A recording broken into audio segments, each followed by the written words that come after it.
নমস্কার, কেমন আছেন সবাই? আশা করি সকলে ভালো আছেন। বিকেল এখন 5টা বাজে, যাব একটু গঙ্গার পাড়ে। আজ তো রবিবার, আর আগামী দিন হলো শেষ সোমবার। আর এই সোমবারেই তো বাবার মাথায় সকলে জল ঢালে। চলুন, তবে গঙ্গার পাড়ে আজকে ভীষণ ভিড়, পা ফেলার আজকে আর জোগাড় নেই জানেন। চলুন, নিয়ে যাব আপনাদেরকেও। তবে সেখানে গিয়ে দেখা যাবে কত মানুষজন একসঙ্গে ভিড় হয়ে বাবার মাথায় জল ঢালবে। তবে ভগবানকে একটাই প্রার্থনা, তুমি তাদেরকে সুস্থ স্বাভাবিকভাবে তোমার কাছে পৌঁছে দিও। চন্দন ওদিকে বাইকটি নিয়ে দাঁড়িয়ে আছে। ওই যে দেখুন ছানা কি করে, বারবার সেটাকে নিয়ে টানা হ্যাঁচড়া, ভাবে নিজেই হয়তো গাড়িটাকে টেনে টুনে নিয়ে যেতে পারবে, কিন্তু কখনো না। চলুন, সোহাগ উঠে গেছে গাড়িতে, এবার আমার ওঠার পালা। এই যে বলতে বলতে চলে এসেছি। গঙ্গার ওই পেছনটা দেখতে পাচ্ছেন, অসম্ভব সুন্দর, আর চতুর্দিকটি কি সুন্দর হাওয়া দিচ্ছে। তবে আজ বলছি একদম অন্যরকম দিন। এই যে সকলে মিলে একসঙ্গে ভগবানের উদ্দেশ্যে যাত্রা করা আর ভগবানের মাথায় জল ঢালার একদম অনুভূতি আলাদা হয়। তবে এই যে দেখতে পাচ্ছেন, অসম্ভব সুন্দর। প্রতিটি মানুষ দেখুন এক সারিবদ্ধভাবে যাচ্ছে, প্রত্যেকেরই একটি উদ্দেশ্য, বাবার মাথায় জল ঢালা। এই অনুভূতিটিকে আরও বেশিভাবে উপলব্ধি করতে পারি যখন সামনে থেকে এই মানুষগুলোকে একসঙ্গে দেখতে পাই। চলুন, এই রাস্তাটি ধরেই যাব আমরা। চন্দন এগিয়ে যাচ্ছে, তবে ওই ভিড়ের ঠেলায় জানেন তো আমি কিছুটা দূরে।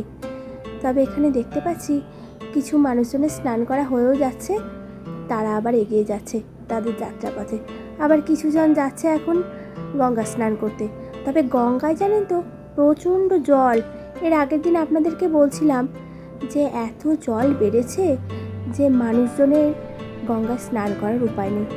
হাঁটতে হাঁটতে এই দিক দিয়ে আসছিলাম, এই ভাইটিকে দেখতে পাচ্ছিলাম জানেন। দেখুন একটা শোলার উপরে এই দণ্ডি কেটে কেটে যাচ্ছে, কতক্ষণে যে যাবে কে জানে। তবে যতক্ষণেই যাক না কেন, যেন সুস্থ স্বাভাবিকভাবে সে যেতে পারে ভগবানের কাছে। আর ভগবানের কাছে একটাই প্রার্থনা, তিনি যেন সবাইকে, তার উদ্দেশ্যে যত মানুষজন যাচ্ছে তারা যেন প্রত্যেকেই সুস্থ স্বাভাবিকভাবে যায়। সময় তো নদীর মতো বয়ে চলে, তবে এই সময়ের সঙ্গে সঙ্গে আপনার জীবনে কিছু অভিজ্ঞতাও হয়ে যাবে। চলুন, এদিকে আর দাঁড়াবো না, একটু এগিয়ে যাই। অনেকটা ভিড়। এই ঝিল্লিটার পাশে এসেছি, অসম্ভব সুন্দর হাওয়া দিচ্ছে, আর প্রচুর মানুষজন এখানে দাঁড়িয়েও আছে, হয়তো কয়েকজনা অপেক্ষাও করছে। তার পথযাত্রী এলে পরে তখন সে হয়তো যাবে তার গন্তব্যস্থলে। এই যে দেখতে পাচ্ছেন, এটা হাই রোড জানেন তো। এই রোড ধরেই বহু মানুষ তার গন্তব্যস্থলে পৌঁছে যাবে। তবে এখান থেকে বেশি দূরেও না আমাদের এই তারকেশ্বর মন্দিরটি। দেখতে দেখতে কতটা সময় চলে গেছে। তবে এখানে এসে দেখতে পাচ্ছি জানেন, এখনও বহু মানুষ যাবে। তবে এই যাওয়ার সময় এত ভালো লাগে দেখতে। চলুন, সোহাগ এখানে এসেছে, দেখি কি বলছে। বারবার করে বলছে জানেন, মা এত সুন্দর হাওয়া দিচ্ছে, মনে হচ্ছে এখানেই ঘুমিয়ে পড়ি। সত্যি তাই, এত সুন্দর হাওয়া। সন্ধে ঘড়ির কাটা প্রায় ছুঁই। তবে এখনও যেতে মন চাইছে না, ভাবছি কিছুক্ষণ অপেক্ষা করে যাবো। কত মানুষজন দেখুন আসছে, এই যে দূর দূরান্ত থেকে, আর একই রকম শাড়ি দেখে মনটা বেশ ভালো লাগছে জানেন। এত হাওয়া দিচ্ছে দেখতে পাচ্ছেন, কি সুন্দর গাছের ডালগুলো দুলে উঠছে। ওই যে দূরের ওই রাস্তাটি, ওই হাই রোড ধরেই সকলে এক জায়গায় যাওয়ার চেষ্টা। তবে কেউ হয়তো আগে আর কেউ হয়তো পরে, তবে সবাই একই জায়গাতেই যাবে। এই যে এই ঝিল্লিটাকে দেখে বারবার করে বলছে, ওই যে শান্তিপুর শহর লেখা আছে, ওটি দেখে বারবার করে বলছে আমার প্রাণের শহর। হ্যাঁ সত্যি তাই, এখানেই আমার জন্মস্থান, এখানেই আমার স্কুল, এখানেই আমার কলেজ, এখানেই আমার সব কিছু। সময় বয়ে যাওয়ার সঙ্গে সঙ্গে কখন যে এটি আমার প্রাণের শহর হয়ে উঠেছে কে জানতো বলুন? আমি নিজেও হয়তো জানতাম না। চলুন, ওদিকে দেখতে পাচ্ছেন এত লোকজন চতুর্দিকে ঘুরছে। এই যে এখানে আবার কেউ স্নান করেছে, কেউ একটু ছবি তুলে নিচ্ছে নিজেদের মতো, কেউ হয়তো তার বন্ধুর জন্য অপেক্ষা করছে। এই জায়গাটিতে আপনাদেরকে অনেক আগেই নিয়ে এসেছিলাম। বলুন তো এটা কোথায়? হ্যাঁ, হয়তো দেখে চিনতেও পারবেন। এটা সেই ঘাট যে ঘাটে আমাদের সব রকম ঠাকুর এসে বিসর্জন করা হয়। এই ঘাটের মধ্যেই আমাদের সব ঠাকুর নিয়ে আসা হয়। এর আগে তো দুর্গাপুজোর সময় নিয়ে এসেছিলাম, হয়তো আপনাদেরও মনে আছে। দেখুন কি সুন্দর সারিবদ্ধ হয়ে একে একে যাচ্ছে। দেখতে দেখতে অনেকটা সময় হয়ে এলো, তবে বাড়ির দিকে কিছুতেই আজ মনটা যেতে চাইছে না। কাছে এই মন্দিরটি হওয়াতে এই রকম একটি অনুষ্ঠান নিজের চোখে দেখতে পারি। তারকেশ্বর তো এখান থেকে বহু দূর, তো সেখানে তো যাওয়া ভীষণভাবেই অসম্ভব হয়, বিশেষ করে এই উৎসবের মরশুমে। তবে আর বেশি দিনের অপেক্ষাও নেই, মা আমাদের একদম ঘরের কোণে চলে এসেছে। আর মাত্র কিছু দিনের হাতে গোনা। তবে এই হাতে গোনা সময়টা যেন একদম কাটতে চায় না। সোহাগের দিকে ভারী দুষ্টুমি করছে জানেন। এই যে এখানে একটু চুপটি করে এসে দাঁড়িয়েছে, কখনো তো শান্ত হয়ে বসার নামও করে না, শুধুই দুরন্তপানা। তবে এই সামনের এই ঝিল্লিটি দেখতে পাচ্ছেন, অসম্ভব সুন্দর। সামনের এই কচুরিপানাগুলো বেশ ভালো লাগছে ঠিকই, তবে এই কচুরিপানাতে যদি হঠাৎ করে কেউ পা দিয়ে বসে তাহলেই তার সর্বনাশ।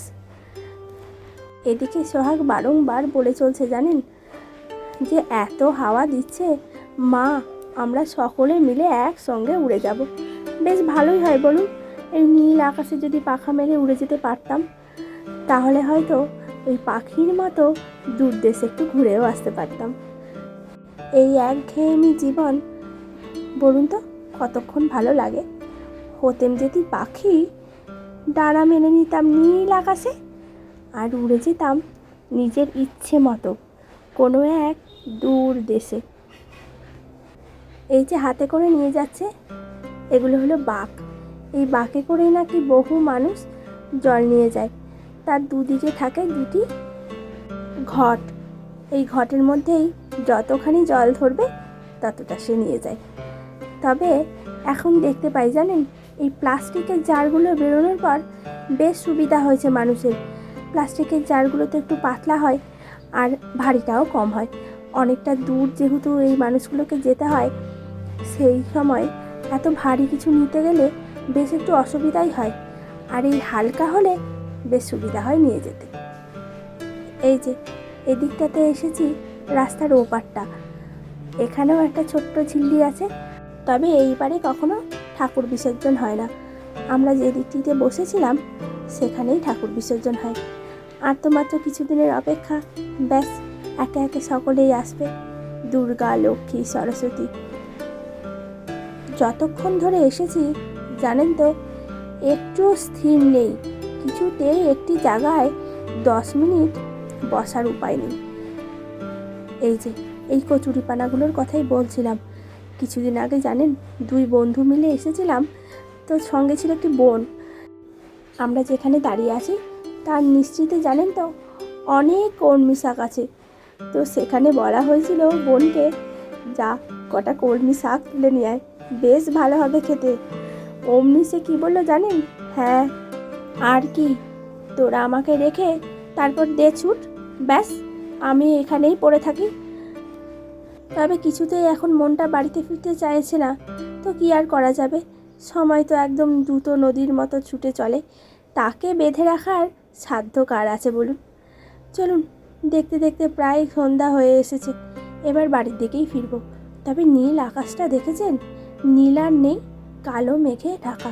তবে আজকে ভগবানকে একটাই কথা বলবো, তুমি একদম বৃষ্টিপাত দিও না। এই যে মানুষজন যাবে, তোমার যদি আশীর্বাদ না থাকে কি করে যায় বলো তো। চলুন বাড়ির দিকে ফিরছি, আর বেশিক্ষণ দেরি করব না। ভিডিওটি ভালো লাগলে একটি করে লাইক করবেন আর চ্যানেলটিকে সাবস্ক্রাইব করবেন। আজ এই পর্যন্তই, আবার দেখা হবে নতুন একটি ভিডিওতে।